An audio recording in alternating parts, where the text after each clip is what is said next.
royaume du Maroc, se déploie une merveille de l'artisanat ancestral, le caftan. Témoin immuable d'une tradition millénaire, il se pare des éclats dorés de son histoire, révélant les secrets d'un passé glorieux et l'élégance intemporelle d'une culture raffinée. Remontons le temps jusqu'à l'époque des Almohades, une dynastie marocaine qui a régné sur une vaste étendue, incluant la péninsule ibérique et une grande partie de l'Afrique du Nord, entre le milieu du XIIe et le XIIIe siècle. La dynastie a atteint son apogée sous le règne d'Abou Youssouf Yacoub al-Mansour, qui a dirigé l'empire vers de nouveaux sommets de prospérité. C'est à cette époque faste que le caftan, joyau de l'artisanat marocain, a vu le jour.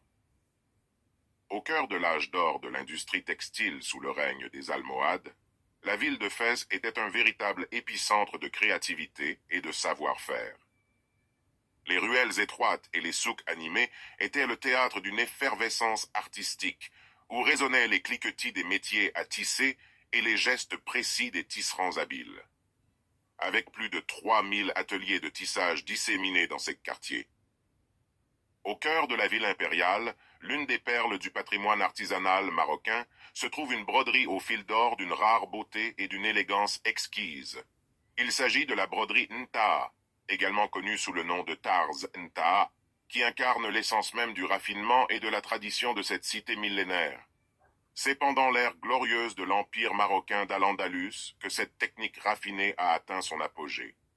Des références précieuses, telles que l'ouvrage Ars Islamica, édité par l'Université du Michigan en 1951, témoignent de l'importance et la reconnaissance de cette technique dans l'histoire. Les motifs du pont se retrouvent généralement en bas du caftan, ou sont brodés de manière parallèle le long des sfifas, des rubans tressés qui parcourent verticalement cette tenue de haut en bas. Sfifa et l'akaad sont des techniques d'ornementation uniques, propres au royaume du Maroc. Ils ont été mentionnés dans divers ouvrages, dont le célèbre Letter from Tangier, publié en 1859, qui les évoque avec éloge. Depuis des siècles, les femmes de la ville de Sefrou utilisent ces boutons en forme de cerise, une idée ingénieuse qui fait référence aux fruits emblématiques de la ville, confirmée et inscrite par l'UNESCO. Les écrits d'Ibn al-Khatib, éminent témoin du XIVe siècle, nous offrent une immersion dans l'histoire de l'art de la broderie marocaine. Des textes précieux révèlent l'éclatante présence de la broderie Ntaha, cette somptueuse technique, durant l'âge d'or des Mérinides, une dynastie prestigieuse qui gouverna le royaume du Maroc. Dans son livre de 1787, Marie-Joseph Blaise de Chénier décrit avec fascination les femmes marocaines portant des caftans brodés d'or, soulignant l'opulence de ces créations confectionnées à Fès avec des ceintures en velours cramoisi ou en étoffe brochée.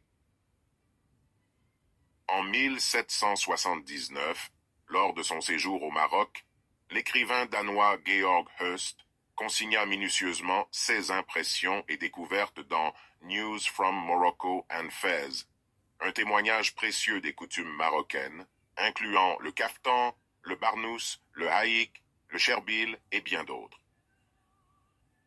Dans son ouvrage Into Morocco, paru en 1892, l'écrivain Pierre Loti nous transporte au cœur du riche patrimoine vestimentaire de la société marocaine, dont notamment le kaftan. Ce dernier, selon ses mots, se démarque par une broderie complexe d'or, lui conférant une aura d'élégance inégalée. Georges Montbard, dans son ouvrage Among the Moors, Sketches of Oriental Life, publié en 1894, célèbre la splendeur du kaftan marocain. Il décrit un vêtement somptueux, bordé d'or, atteignant les genoux, rehaussé d'une ceinture rigide en or et soie. En 1906, le livre Life in Morocco de Budget Mikin se penche sur la caractéristique principale de la tenue marocaine, mettant en lumière le somptueux caftan de satin ou de soie, brodé d'or et d'argent, dont les couleurs chatoyantes s'illustrent sous un vêtement de dentelle blanche au design similaire. L'ouvrage Oral Histories of Moroccan Women, par Alison Baker en 1998, a permis de recueillir des récits précieux, donnant voix aux femmes marocaines et mettant en lumière leurs contributions significatives dans l'art de la broderie des cafetans. À la prochaine.